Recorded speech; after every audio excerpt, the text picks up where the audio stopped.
What's up guys, and welcome to my YouTube channel. So today we're going to be having a look at the Spear & Jackson pressure sprayer here, general purpose garden sprayer, but I have a couple of other ideas about where I want to go with it, but more on that later. For today we're just going to do an unboxing and probably pull it apart and see what makes this thing tick.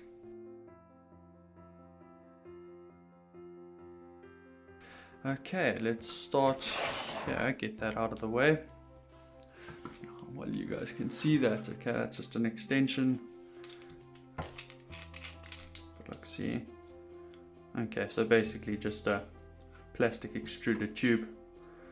Goes into some injection molded parts. Doesn't look like there's any seals or anything in there. Maybe inside. I'll have to have a look there later, but I doubt it. I think that probably just interfaces. It's quite a clean interface, so hopefully that shouldn't cause any pressure or leaks that side. That's probably to go on the other side of the tube. Cool. It's one, and looks like the rest of it comes out as one piece. Okay, cool. Box gone.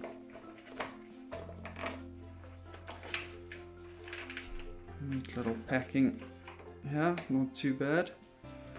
How long is this hose? So it's about a meter and a half. And that's that. It's not really much to it. Okay. See where there's been some cost saving on this. Be interesting to see how long all of these are. See if that's long enough to go over a shoulder. That's also probably, yeah, it's probably long enough. And they haven't done much here. The ends are very lightly heat sealed, so there shouldn't be too much fraying. Single loop there, so that's gonna, under any form of pressure, that's gonna loosen and tighten quite easily. Okay, let's get into the that's interesting.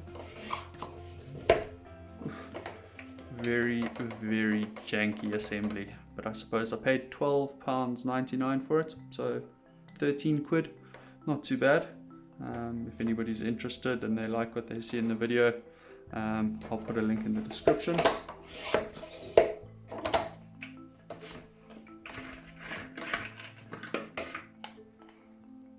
Very simple assembly here.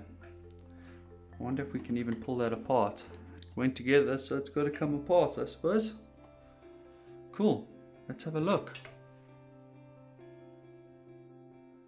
Just having a look at the top of this here. Okay, we've already gone over that. That's really nothing to be excited about, the shoulder strap.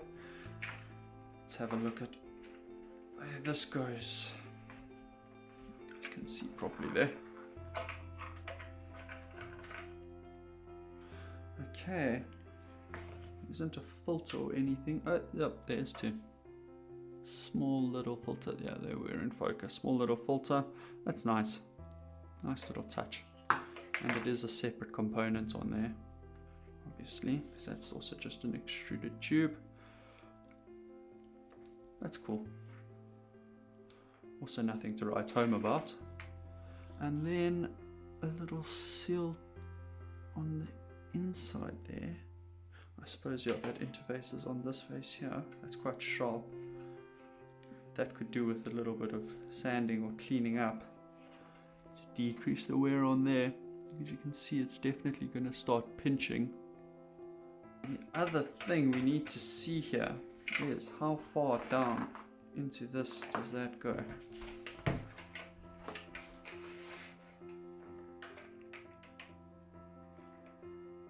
Okay, pretty much to the bottom, maybe even wraps around a little bit. Not bad. Not bad, you should get pretty good use out of that. I've seen some of these things where you get to, yeah, definitely, it goes all the way to the bottom and curves around a bit. Some of these things, when you they have a pipe to save costs, you know, because these guys, they make them in such big volumes normally, over in Asia and India and everywhere, that they make them in such big volumes and rebrand them, so they make them in the millions.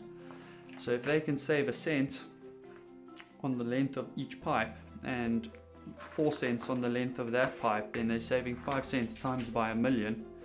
It all adds up quite quickly, and I mean, 1,000,000 would probably be quite a conservative quantity when you're making these as a factory for 10, 20, 30 different brands around the world, and selling them as a catalog product, rebrand as you need to. You see, these guys have got their own branding on here, but you'll see a lot of these that won't even have any branding on here. They'll just have basic generic stuff on here, and then a generic box with branding on normally. So it will be one of 5 different designs that the supplier will have, and they'll just say, cool, send us your logo, and often it will come out weirdly sized and shaped, but you're not paying any extra for it, so you go for it.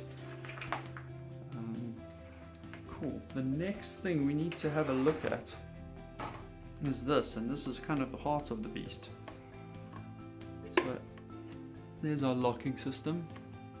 Very, very mechanical system here. See, if you press it unevenly, it's catching on that edge there. Yeah, you can see there.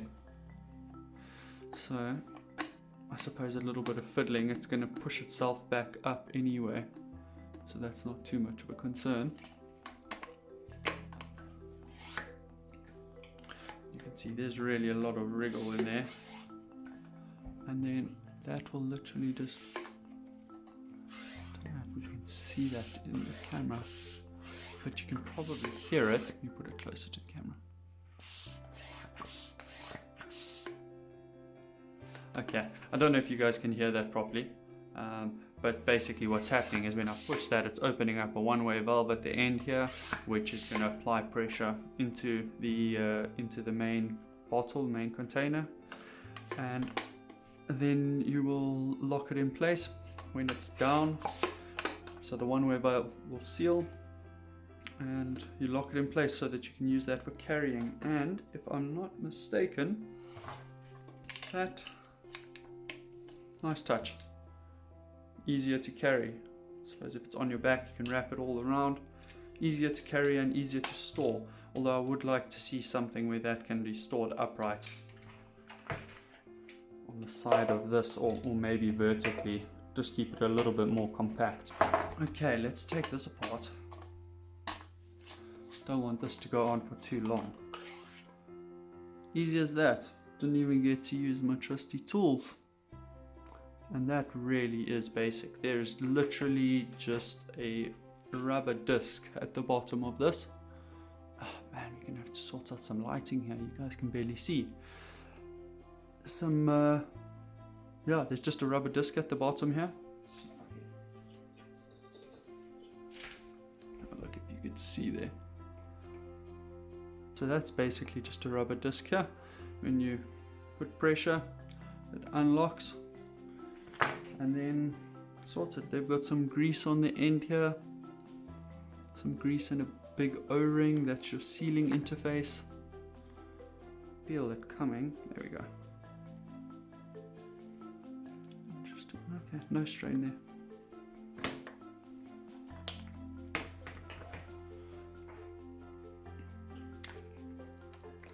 Okay, and that's that.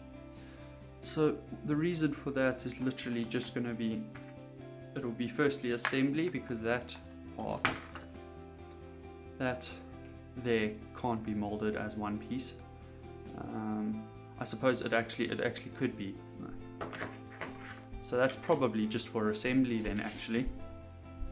That makes sense. So that guy is not going to fit through here. Exactly, yeah. So that won't fit through here. And when that's, so you're not going to be able to obviously mold all of this as one piece. So that's literally just going to be for assembly purposes. There we go. Okay, easy as that. So what's going to happen now is when you push that down through the cylinder, air's going to come through, or you're going to air pressure is going to come into the gap between here. Greasy. The gap over here, you can see that. Come on, focus, there we go.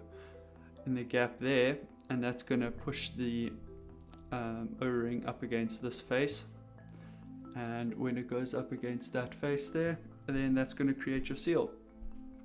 Very, very simple.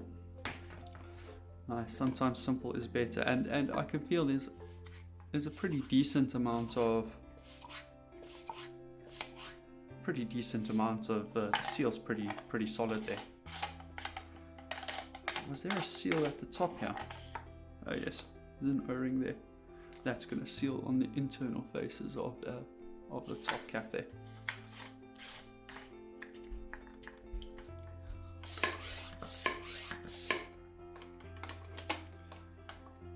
Nice.